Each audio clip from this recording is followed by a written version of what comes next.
Hello, नमस्कार. कसे आहात तुम्ही सगळे? गणपतीवरून परत आम्ही बारामतीला आलो होतो आणि आता परत गौरी बसवण्यासाठी आम्ही निघालो होतो भिगवणला जाण्यासाठी.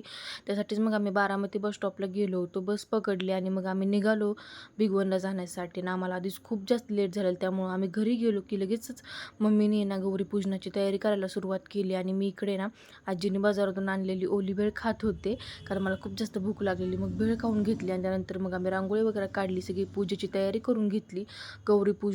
आणि त्याच्यानंतर मग आमच्या इथल्या सगळ्या बायका वगैरे आल्या. मग त्यांनी सुद्धा आहे ना गौरीचं पूजन करून घेतलं आणि त्यानंतर सोनपावलांनी आमच्या घरी गौरीचं आगमन झालं.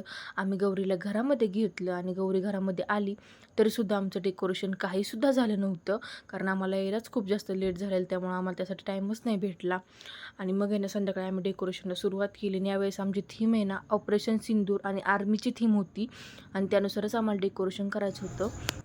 आणि आम्ही ना रात्रीच्या 12:30 वाजता ना साडी घालायला घेतली होती गौरांना. तोपर्यंत आमची साडीसुद्धा खालून झाली नव्हती. मग साडी वगैरे घालायला घेतली, 1-1:30पर्यंत घातली एक साडी आणि त्याच्यानंतर मग म्हटलं राहिलेलं सगळं उद्या करूयात. मग ते सगळं तुम्हाला नेक्स्ट व्लॉगमध्ये नक्कीच बघायला भेटेल. नक्की बघा. थँक्यू.